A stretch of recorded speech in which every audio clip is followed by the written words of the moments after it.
cerebrovascular como un ictus, ¿no es cierto? O sea, algo que ocurre en forma brusca, como resultado de una interrupción del flujo sanguíneo a un área específica del cerebro que puede ser por oclusión o ruptura de un vaso. Entonces, a eso se denomina accidente cerebrovascular. Ustedes pueden mirar aquí en la diapositiva.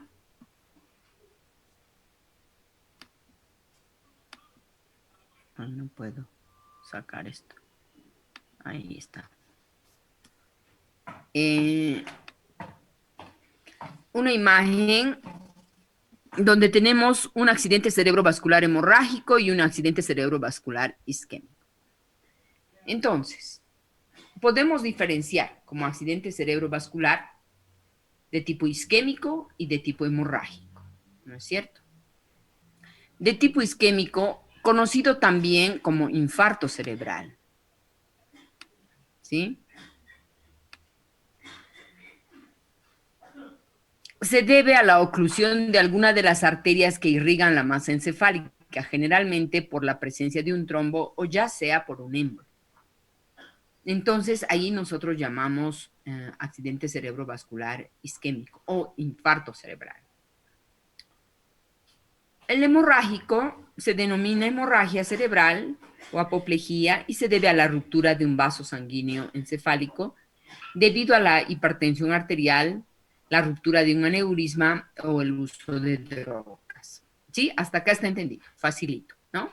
Distinguimos dos tipos de accidentes cerebrovasculares, isquémico y hemorrágico. Muy bien. Aquí hay un arborigrama que quiero que lo estudien bien. Entonces, el accidente cerebrovascular puede ser isquémico o hemorrágico. El accidente isquémico está provocado por un bloqueo, el hemorrágico por ruptura de un vaso sanguíneo. Ambos tienen factores de riesgo, como ser drogas, diabetes, hipertensión arterial, antecedentes familiares, cardiopatías, hipercolesterolemias u otros.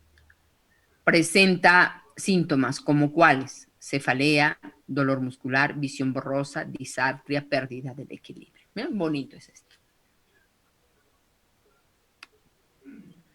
¿Cuál es la fisiopatología respecto a la isquemia? Cuando hay isquemia, disminuye el ATP. Al disminuir el ATP, hay un fallo de las bombas iónicas con alteración de la hemostasia.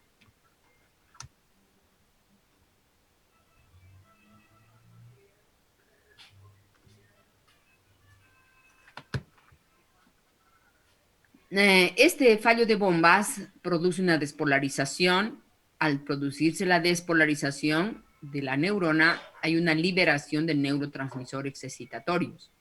¿Cuáles son estos neurotransmisores excitatorios? El glutamato, el aspartato, ¿no? Esto hace que aumente el calcio a nivel del citoplasma, lo cual va a producir una lesión irreversible y muerte. Ay, perdón.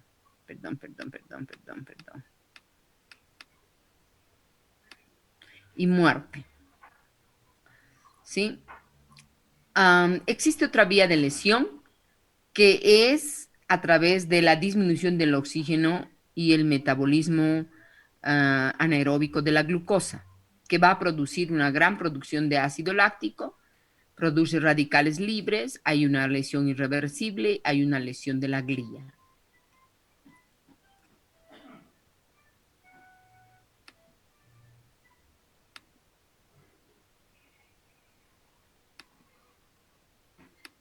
Ay, aquí hay otro.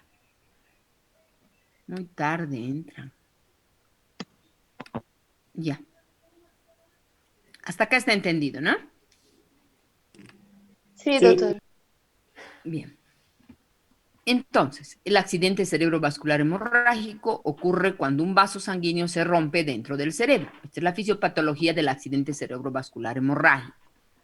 Ustedes pueden ver la figura. El sangrado también va a incrementar la presión intracraneana haciendo que haya una compresión. O sea, el cerebro está a tensión.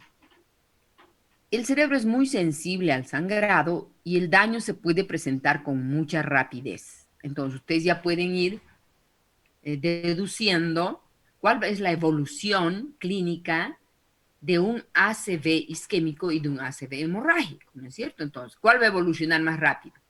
¿Mm? El isquémico, doctora. El No, hemorrágico, doctora. pero estamos hablando que el cerebro es muy sensible al sangrado y el daño se puede presentar con mucha rapidez. Entonces, el que evoluciona más rápido a un coma va a ser el hemorrágico, ¿no? El sangrado irrita el tejido cerebral causando inflamación. Entonces, ustedes pueden ver. La sangre se acumula en una masa llamada hematoma. Son los famosos llamados hematomas extradurales o subdurales que si no se resuelven y son importantes, pueden llegar a producir un síndrome de hipertensión endocraniana, comprimir el cerebro, comprimir y producir pues um, se muere, ¿no? Se comprime el tronco y ya, listo, se enclava. Entonces, fíjense que la fisiopatología es diferente. ¿Qué exámenes diagnósticos nosotros tenemos para poder diagnosticar un accidente cerebrovascular? Podemos mostrar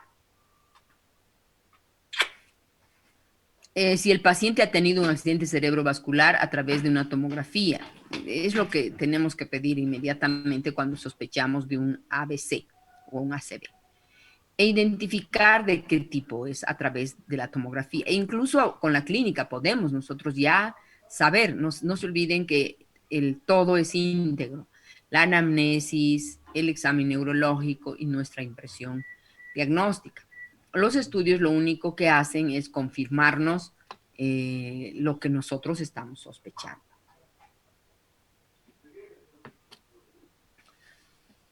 En esta imagen, por ejemplo, ustedes pueden ver acá, este es el tomógrafo, el escáner.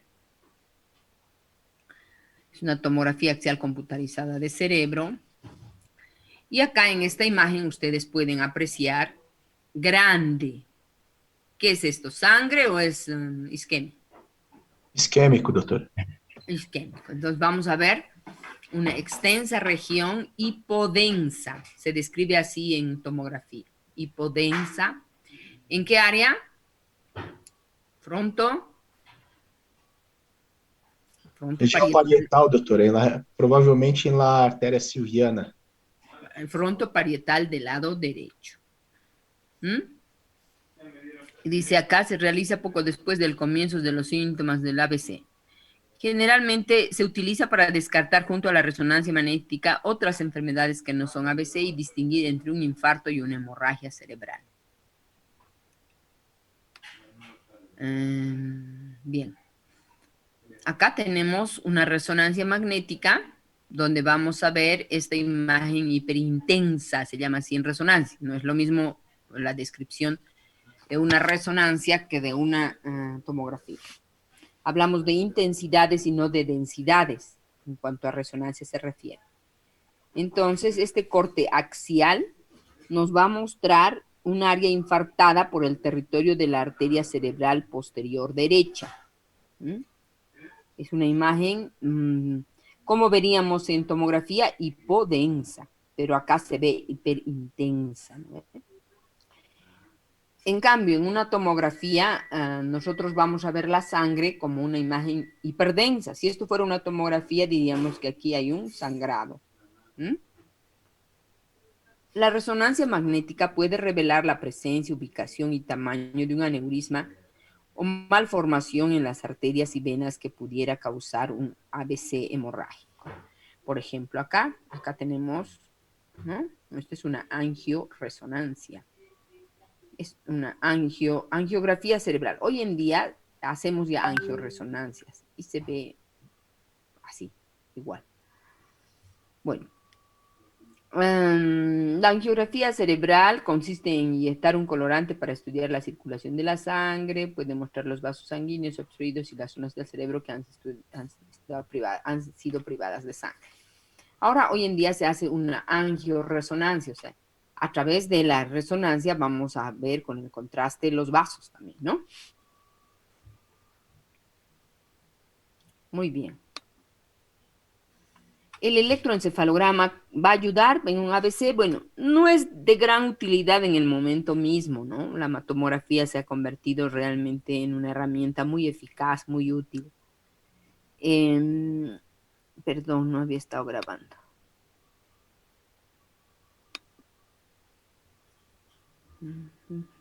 Recording in progress.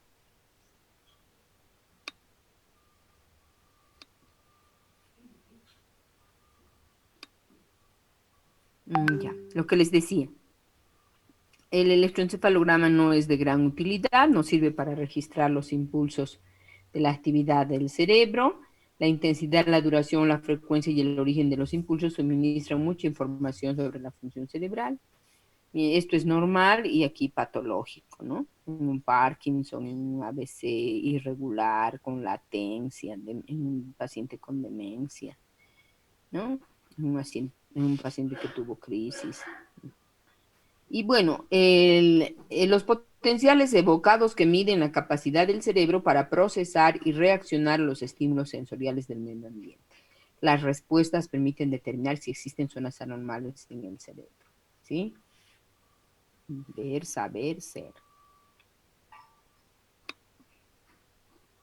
El Doppler es otro estudio que nos puede ayudar bastante para identificar, sobre todo si nosotros estamos sospechando de un ABC isquémico por un problema de una suboclusión arterial. Es un estudio que emplea ondas sonoras para estudiar el flujo sanguíneo de la sangre, de la circulación cerebral. Ay, no sé, alguien más quiere entrar, creo. No, no hay nadie más. Bien. Esto tengo que eliminar. Eso es. Ya. ¿Sí? Bien. Se relacionan con la velocidad de las células sanguíneas, la cual a su vez depende del flujo sanguíneo. Estos cambios podrían indicar un estrechamiento u obstrucción de la arteria carótida, ¿no? Generalmente, como hemos empezado con historia clínica, ¿se acuerdan que usábamos las manos para palpar las arterias? Bueno, el Doppler nos va a definir qué lugares tienen, sobre todo si las carótidas tienen una suboclusión, y a partir de ahí veamos que se ha producido un infarto cerebral. Bien, el ecocardiograma. La ecocardiografía se utiliza para ver si el ABC pudo haber sido causado por un coágulo sanguíneo proveniente del corazón. Casi siempre en un ABC, bueno, yo mando a una valoración cardiológica para que el cardiólogo solicite el ecocardiograma, una radiografía de tórax, un ecodoppler de vasos de cuello, de vasos de cuello anteriores y de la irrigación anterior y posterior. Para entender bien ABC, ustedes tienen que saber que el cerebro está irrigado tiene dos territorios en su irrigación. El territorio anterior y el territorio posterior. El territorio anterior que está dado por las carótidas y el territorio posterior por las vertebrales, que a su vez forman el tronco de la basilar, ¿no es cierto?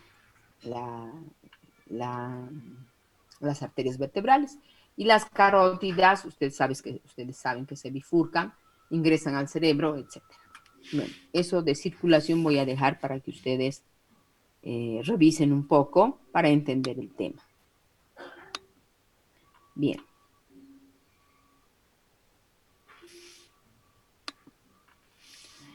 El electrocardiograma, como les decía, es utilizado para evidenciar alteraciones del ritmo cardíaco que conlleven a la formación de coágulos y posteriormente émbolos. La punción lumbar nos va a permitir determinar si es que hay una hemorragia subaracnoidea. Ahí está. Ustedes pueden ver que se extrae el líquido cefalorraquídeo entre dos vértebras. Ahí está. Perdón.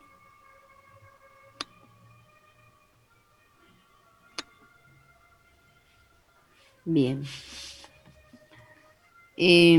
Bueno, como pueden ver acá, vamos a tener cuando parte del corazón el recorrido, el coágulo pasa al torrente sanguíneo y sale y viaja hacia el cerebro, ¿no? ¿Qué es lo que pasa en el cerebro? Se produce un bloqueo cuando llega el cerebro a bloquear el flujo sanguíneo en una parte del cerebro por bloqueo de una arteria. Bien, ¿qué pasa con una fibrilación auricular? Es peligrosísima porque hace que el corazón deje de bombear de manera efectiva. Y la embolia en la fibrilación auricular produce un coágulo en la aurícula izquierda y viaja hasta el cerebro, ¿no? Por eso es importante ir de la mano con el cardiólogo.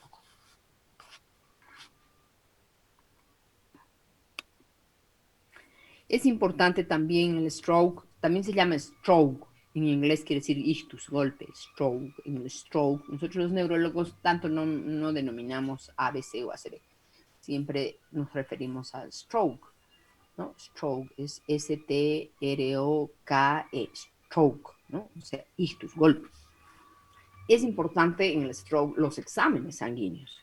Es importante realizar un examen de sangre para determinar valores de glucosa en sangre, hacer un ionograma, como siempre les he enseñado, conocer la función renal y hepática, detectar alteraciones de la coagulación, identificar marcadores de infección para descartar endocarditis infecciosa, enzimas cardíacas y gases. Hacer glucemia, tiempo de protrombina, sangrías, conteo sanguíneo completo, hemograma, calcio, enfermedad renal, bajo oxígeno en la sangre, cuando el hematocrito está alto, nos indica, es un marcador el hematocrito elevado, ¿no? No solo de enfermedad renal, sino también que hay una baja saturación. Es el caso de las poliglobulias o las policitemias que se llaman. Hematocritos bajos nos van a decir que hay una hemorragia o una enfermedad renal también. Leucopenia nos va a decir que hay una enfermedad infecciosa. Una hemoglobina baja nos da una anemia, una hemorragia. El glutamato, sus niveles elevados indican un ABC grave. Las enzimas cardíacas, sobre todo la troponina T, resulta elevada. La glucosa elevada nos dice que el daño cerebral es severo, no se olviden eso. El LDL elevado señala aterosclerosis, bajo nivel de HDL hace que la trombina aumente. Bien, hay una escala que se llama escala de Cincinnati, que valora 3 signos de sospecha. Asimetría facial, ¿sí? Hemiparesia del brazo, alteración en el lenguaje. Es un sistema muy fiable, pues con que solo uno de ellos sea positivo, existe un 72% de posibilidades de que esta persona esté sufriendo un ACV. ¿Mm? Por eso es importante que aún con sospecha de una parálisis facial periférica, nosotros debemos descartar un accidente cerebrovascular. Entonces, ustedes ven acá esta escala de Cincinnati. Sonrían, la sonrisa debe ser simétrica y miren, acá hay una simetría. Alce los brazos juntos con los ojos cerrados. Ambos deben subir. Miren, acá hay una plejía. Diga su nombre o pronuncie una frase simple pero coherente. Le cuesta. No puede hablar. ¿Ven? Entonces, con estos tres, nosotros ya podemos decir que el paciente está haciendo una ABC. Bien, esta es una imagen de, a ver, díganme ustedes, vamos a un poquito a trabajar juntos. ¿Cómo describiríamos esta imagen? A ver, alguien ha entrado y Tiffany ha entrado. Bien, aquí yo voy a decir quién. Breno Lima de Oliveira. Breno. A ver, Breno, ¿qué ves en estas imágenes? ¿Cómo me las describirías? Uma zona com hiperdensidade na parte frontal, Una imagen, imagem A, ¿cómo no te escucho bien? Perdón. e uma hiperdensidade na área pré-frontal, na área frontal. Muy bien, muy bien. Esto correspondería, ¿qué te parece?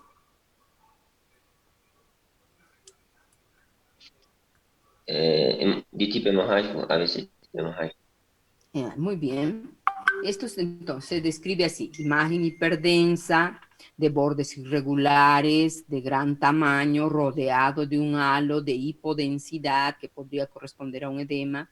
Y sí, ¿no? Y si ustedes se fijan, es grande, está desplazando la línea media. Entonces hay un cerebro que está con hipertensión, ¿no?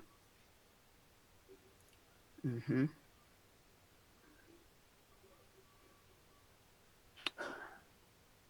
Bien. Entonces, un poquito repasando, ¿cuáles serían los factores de riesgo modificables? Bueno, más adelante vamos a ver.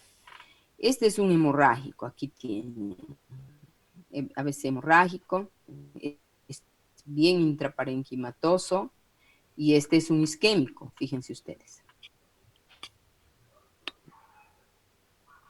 ¿Esto qué es? Esta es una tomografía, y aquí hay una hiperdensidad, un ABC hemorrágico también. ¿Esto qué es? Una TAC, con una hipodensidad grande. Bien. ¿Cuáles son los factores de riesgo modificables en un accidente cerebrovascular isquémico? Los factores de riesgo son la diabetes o modificables. La diabetes, la hipertensión, la obesidad, la dislipidemia, el tabaco, las miocardiopatías, el abuso de anticonceptivos orales en las mujeres, las drogas como la cocaína, las dislipidemias, son factores modificables. Los factores no modificables de riesgo en un ABC son la edad, básicamente, la edad. No se puede modificar. El sexo no se puede modificar, aunque el sexo no interviene, digamos, no interesa si es hombre o mujer. Son factores no modificables. La raza, ¿no? Son factores que no se pueden modificar. Bien, entre el tratamiento, objetivos. El objetivo siempre que perseguimos en ABC es preservar el tejido en riesgo y hacer que el infarto o el área de lesión sea demasiado grande. ¿Qué medidas tenemos para lograr? Aumentar la perfusión cerebral, sí, claro. Permeabilizar las arterias cuanto nos sea posible. Modificar la coagulabilidad sanguínea, perdón. Ejercer la neuroprotección.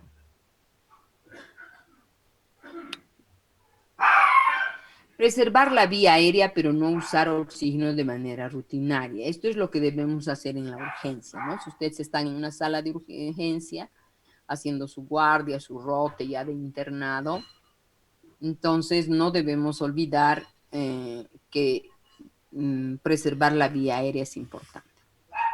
Bueno, el oxígeno no usarlo rutinariamente a menos que veamos que hay una baja saturación de oxígeno. Debemos asegurar accesos venosos.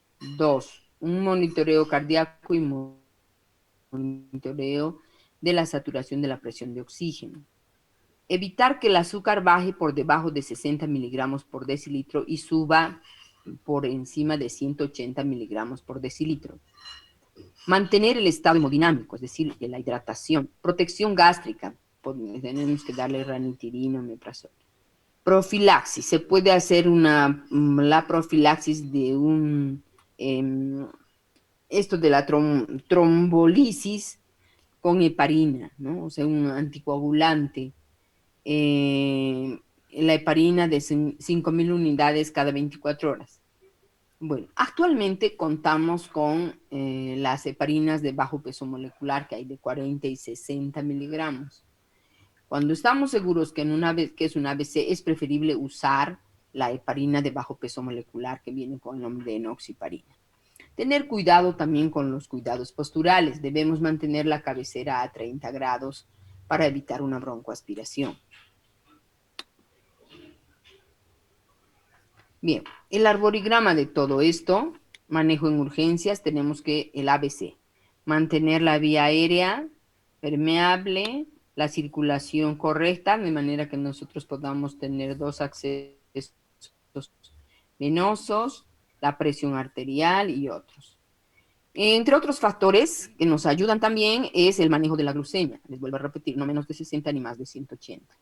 Manejar el edema si es que se ha producido un edema y el uso de antitrombóticos en el caso de un accidente cerebrovascular isquémico. Se usa heparina, se puede usar el ácido acetil salicílico, se puede usar la trombolisis venosa y arterial dependiendo del tiempo que tenemos de haber pesquisado un accidente cerebrovascular de tipo isquémico. En cuanto a la vía aérea, debemos garantizar su permeabilidad, evaluar el tono faríngeo, que haya reflejo nauseoso, movimientos linguales, tener en cuenta con el oxígeno, la saturación de oxígeno. Si hay hipoxemia, podemos dar entre 2 a 4 litros por minuto, que no es usual, pero podemos. La intubación, si es que es necesario, por el riesgo de broncoaspiración, hay que hacerla. Si la respiración es anormal, si hay una hipercapnia también. Tratar de mantener la presión de oxígeno en 95%.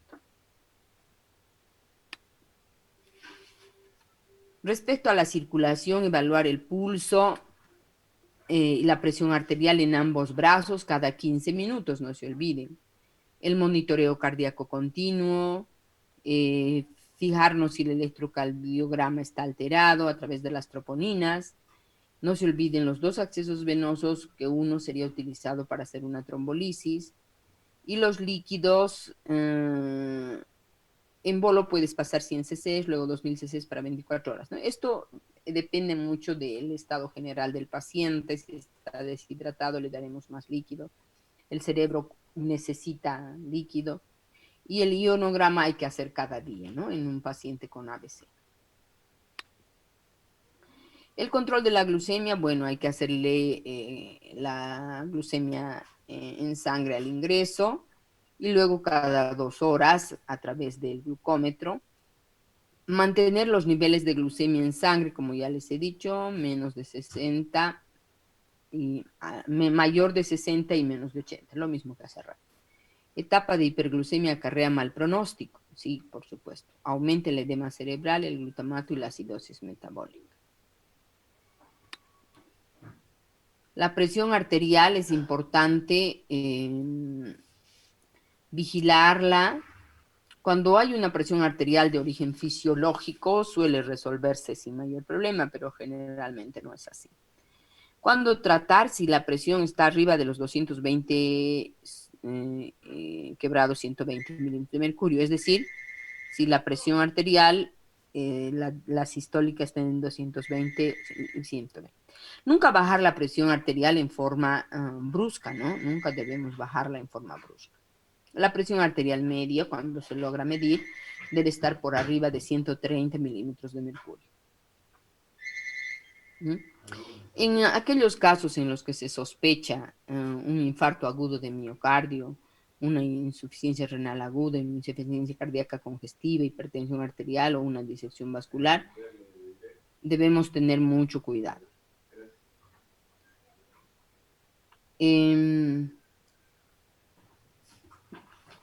debemos reducir lentamente hasta el 10 a 15% de la misma cuando tenemos una presión arterial elevada.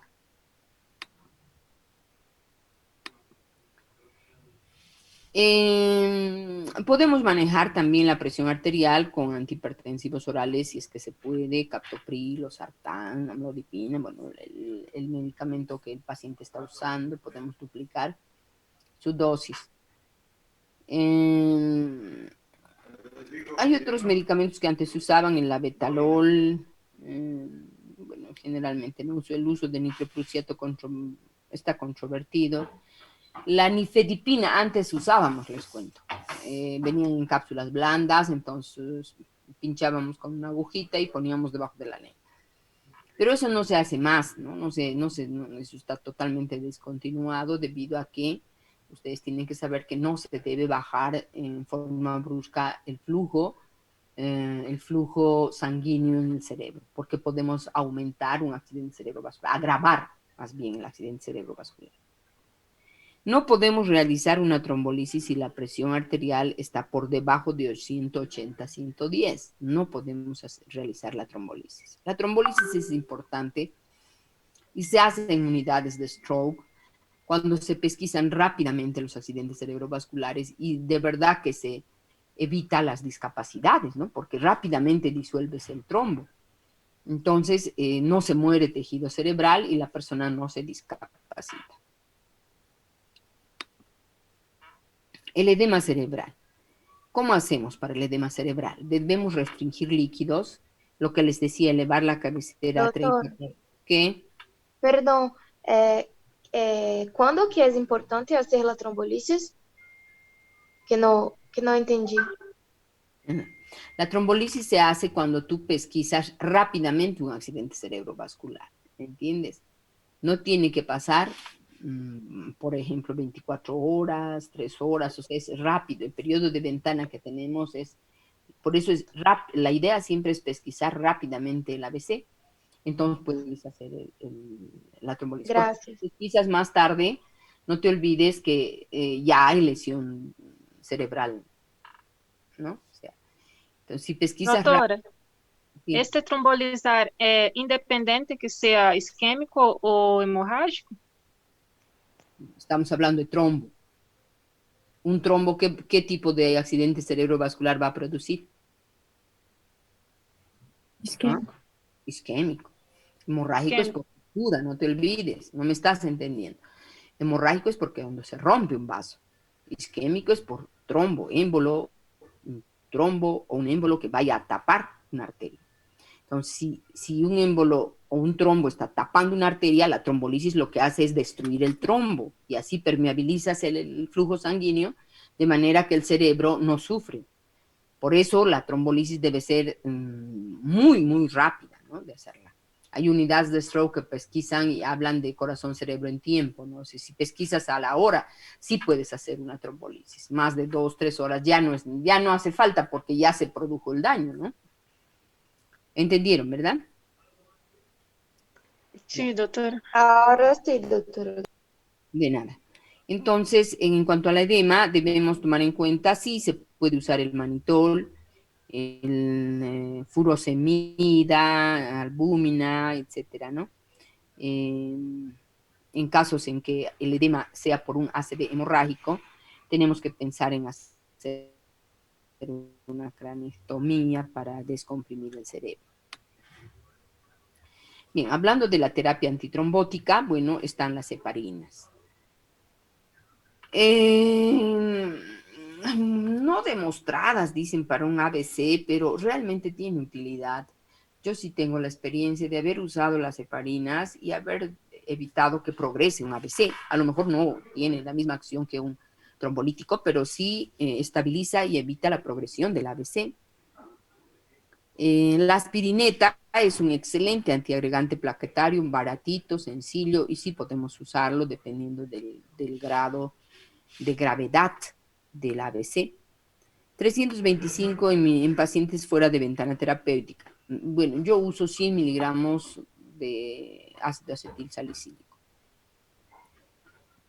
Como dicen acá, hay estudios que demostraron que el ácido acetil salicílico disminuye la mortalidad y mejora el pronóstico en 23%.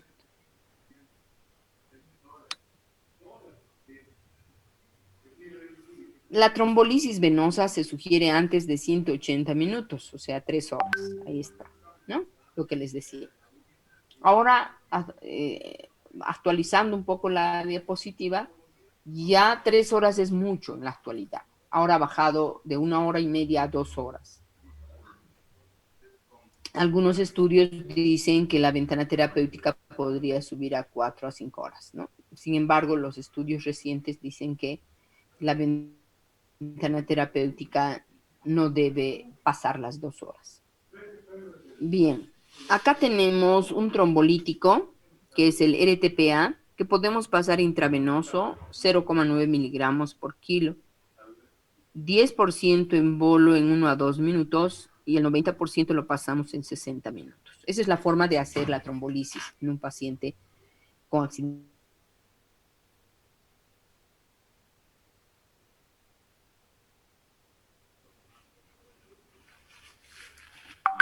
Bien, la dosis máxima del RTPA es de 90 miligramos, aumenta la tasa de hemorragia si nosotros aumentamos, pero el pronóstico mejora a 3 meses. O sea, a mayor dosis tenemos más riesgo, a mayor dosis del trombolítico.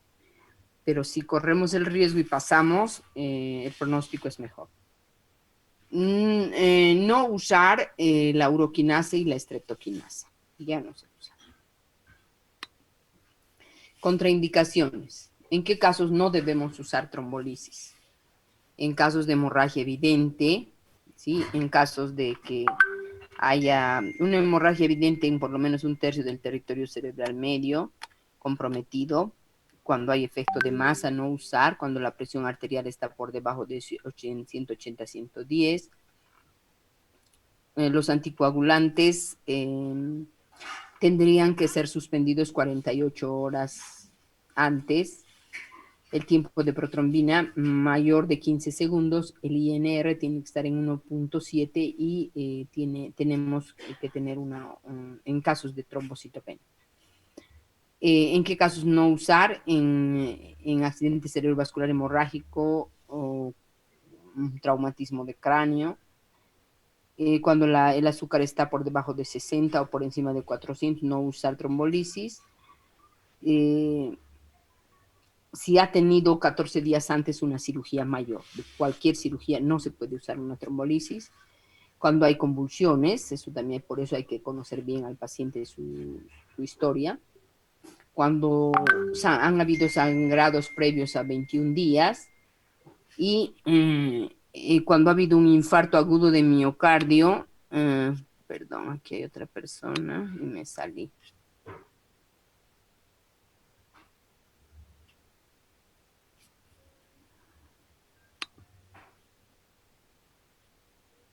Recording in progress.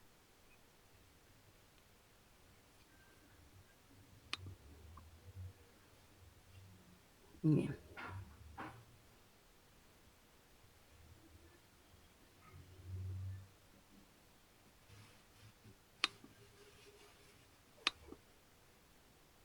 La trombolisis intraarterial, lo que hemos hablado de la trombolisis venosa. La intraarterial se hace con el RTPA intraarterial directamente en el trombo por acceso intrafemoral. Usamos 900.000 unidades de manera lenta. Indicación. ¿En qué casos está indicado hacer una trombolisis arterial? Oclusión del vaso sanguíneo cerebral mayor, ausencia de hemorragia o hallazgos premonitorios, oclusión confirmada por angiografía, ventana terapéutica de 3 a 6 horas, más de 6 horas por criterio de cirugía neurovascular. O sea, esa ventana terapéutica en la trombolisis intraarterial, 3 a 6 horas. El uso de que el paciente esté recibiendo ácido acetil salicílico no contraindica una trombolisis intraarterial. ¿Qué cuidados debemos tener en la post-trombolisis? Evitar la aspirina, la heparina, la warfarina y otros antiagregantes durante 24 horas después de haber hecho el procedimiento. Cada 15 minutos debemos evaluar los signos vitales.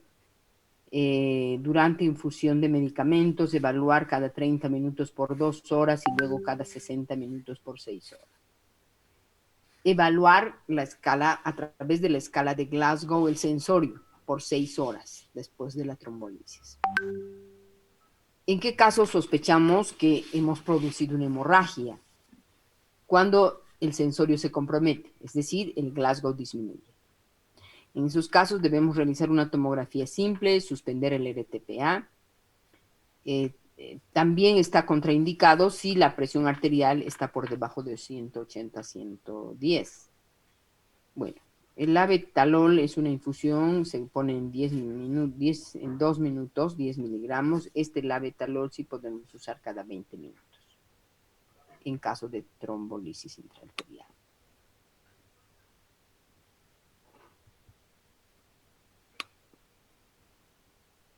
¿A qué se llama rescate neuroendovascular? ¿En qué situaciones realizamos este tipo de procedimiento? Cuando nosotros hemos pesquisado que un ABC se ha producido por una suboclusión de las carótidas, las vertebrales o la arteria basilar. A esto se llama angioplastía en lesiones suboclusivas, ¿no? O sea, es como que, oye, tengo que desobstruir una canaleta que se ha tapado y que está generando que la circulación pase con dificultad y está formando trombos y embolos. Entonces, eso hay que hacer una angioplastía, ¿no? Trabajar en el vaso sanguíneo subocluido, ya sea por placas ateromatosas. Y se puede hacer por un cateterismo femoral y se extrae o reduce el trombo luego de haber hecho la angioplastía, ¿no? O sacar el trombo y hacer la angioplastía. El objetivo de la neuroprotección es disminuir el mecanismo de daño cerebral que se produzca por una isquemia.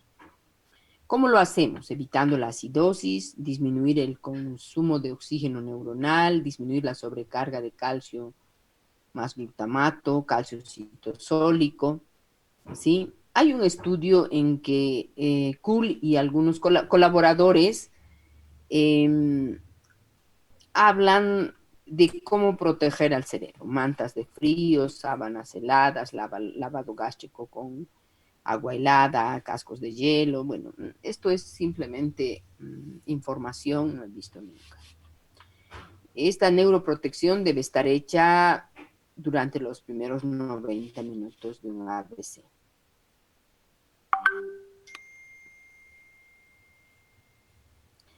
¿Qué es un accidente isquémico transitorio? ¿Qué es un AIT? ¿No? Un AIT es un accidente isquémico transitorio. Se define como déficit neurológico que revierte antes de 1 hora y en el que no hay evidencia de lesión en los estudios de neuroimagen. Es decir, una persona puede haber tenido un déficit focal, puede ser una hemiparesia, pónganle izquierda, y a la hora ya revierte. Entonces, ahí nosotros podemos decir que estamos en presencia de un accidente isquémico transitorio, ¿ya? Todo paciente con un AIT, en otros lados describen como un TIA, ¿no? TIA, accidente isquémico transitorio. Acuérdense, todo paciente con AIT debe ser hospitalizado y estudiado por riesgo de desarrollar un ABC, que es alto el porcentaje de pacientes que han hecho un TIA, pueden hacer un ABC establecido.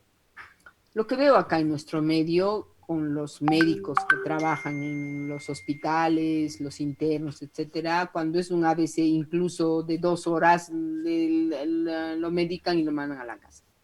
Nuestra situación es difícil en cuanto a salud en Bolivia, pero lo que se debe hacer es internar a ese paciente porque debes mejorar su hidratación, todo lo que hemos hablado, ¿para qué? Para cuidar ese cerebro, ¿no? Cuidar la mayor cantidad de cerebro que se pueda salvar.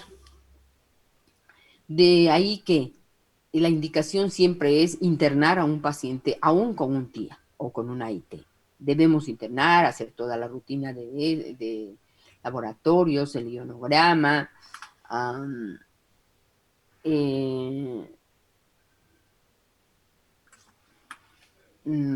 hidratar, etcétera, ¿no? Y determinar los factores de riesgo de esta persona que está sufriendo un accidente isquémico transitorio. Un 10% de pacientes con AIT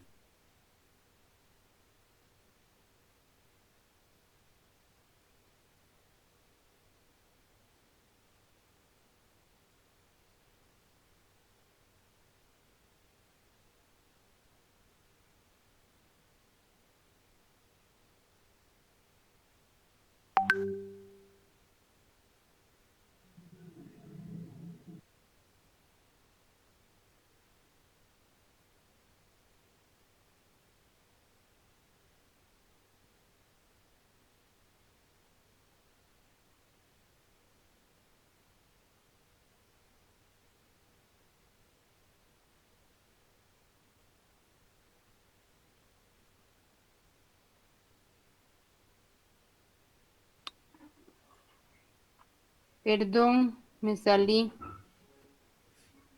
Mil perdones. Están ahí, ¿no? ¿O estoy hablando al aire? Sí, doctora. E, doutoras, estamos acá. Perdón. Se acabó la Estamos batería. aguardo. Perdón, la batería de la máquina se había terminado y entonces se murió. ¿Dónde estábamos? Esto ya hemos visto, ¿no? Tratamiento de AIT. Aquí estábamos. Ahí estábamos, doctora. Ujú. Bien. Es importante la prevención debe ser primaria, secundaria. La primaria, sobre todo, el control de los factores modificables, los que he hablado. Ahí está la modificación en los estilos de vida. Y la secundaria, bueno, usar los anticoagulantes, antiagregantes plaquetarios como la aspirina, la warfarina, para la fibrilación auricular, insuficiencia cardíaca congestiva, insuficiencia renal crónica, en mujeres mayores de 75 años, tener mucho cuidado con esto. Los anticoagulantes plaquetarios se usan en pacientes que han tenido un accidente de un episodio de ABC con o sin fibrilaciones ventriculares o estenosis, carotidia. En primer lugar, les he dicho que está la aspirina. Las dosis varían entre 50 a 325. Yo uso 100. Hoy en día contamos con el clopidogrel, es otro antiagregante plaquetario que se puede usar eventualmente en aquellos pacientes que no pueden usar la aspirina. 75 miligramos kilo peso día es la dosis. Podemos usar también la combinación de aspirina más dipiradamol, 400 miligramos por día, esto como una prevención secundaria. Los anticoagulantes orales no son más eficaces que la aspirina en la prevención del accidente cerebrovascular. Debemos anticoagular a todo paciente con ABC, cardioembólico o una fibrilación auricular valvular. El INR que debemos mantener cuando un paciente está anticoagulado es entre 2 a 3. ¿En qué casos no debemos anticoagular? Esto, pregunta de examen, de memoria. Cuando hay demencia, cuando hay un déficit muy discapacitante, cuando los enfermos son terminales, cuando es una hipertensión no controlada, cuando hay una úlcera gastrodenal, cuando hay discrasias sanguíneas, cuando hay una retinopatía diabética proliferativa. En todos esos casos no debemos anticoagular, acuérdense.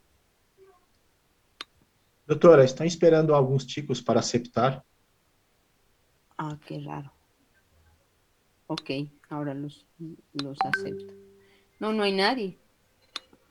No hay nadie. No tengo a nadie. No tengo a nadie. Están todos. Las estatinas. 30% disminuyen el riesgo de un ABC en pacientes con enfermedad coronaria. Mayor utilidad en pacientes con estenosis carotidia, vertebrovascular o ateromatosis en la aorta. Pueden actuar como neuroprotectores en los eventos agudos isquémicos por la modulación de las sintasas de óxido nítrico. Esa es la razón por qué ahora a todos les dan estatinas, ¿no? La endarterectomía.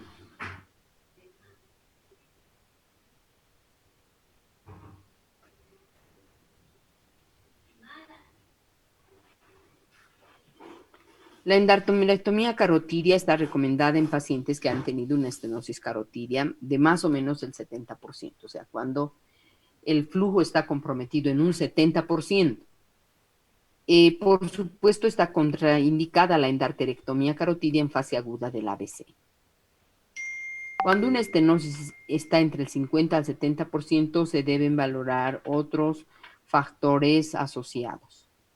Si hay menos del 50%, usar antiagregación o anticoagulación. Generalmente es indicación cuando cuando hay un compromiso en la suboclusión de un 70%. Si hay un compromiso del 70% del flujo sanguíneo, recién está indicada la endarterectomía carotidia. Bueno, una angioplastía y un stent realizada a través de la femoral hasta llegar a los vasos cerebrales siempre conlleva sus riesgos, pero sí se puede hacer. Se rompe la placa ateromatosa, se dilata el vaso por medio de un balón y posterior colocación del stent. Bueno, estos son procedimientos, digamos, que se hacen por un equipo de gente de cirugía endovascular, neurovascular, etc. Bien, hasta aquí hemos terminado. ¿Tienen alguna pregunta? Doctora, parece que han cambiado los horarios de exámenes, a ver. Parece que neuro ahora va a ser el día 4 de mayo. Mayo. No, no sabía. Sim, 4 Sí, de nos maio. acaban de nos comunicar, doctora. O ¿Seguro? coordenador acaba de enviar para nós Doutora, outros a planilha. cambiaram todas las fechas, sendo que ya estábamos estudiando para esta semana. Ave María. 4, o sea que tenemos para esta semana que viene, la próxima. Exactamente. Que va a ser 27, ¿no, doctora?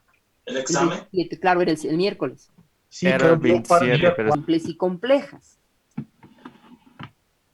Las crisis focales simples pueden ser sensitivas, motoras, como ser ilusiones, alucinaciones olfativas, visuales, etc. Las crisis focales complejas cursan con automatismos y pérdida de la conciencia. No quiere decir que tengan convulsiones tónico-clónicas, porque si ya tienen convulsiones tónico-clónicas, ya estás hablando de una epilepsia generalizada. Y acá estamos hablando de crisis focales complejas. ¿Ahora sí? ¿Has entendido? Sí, doctora, gracias. Ya. Ahora voy a llamar lista, ¿ok? Ya. Damaris de la Guarina La Fuente. Presente. Carla Paredes Vallejos. Carla Paredes Vallejos. No está. Doctora. Carla Paredes, ¿estás? Sí, doctora, presente. Ya. Tiffany Targino Payone Pereira. Presente, doutora.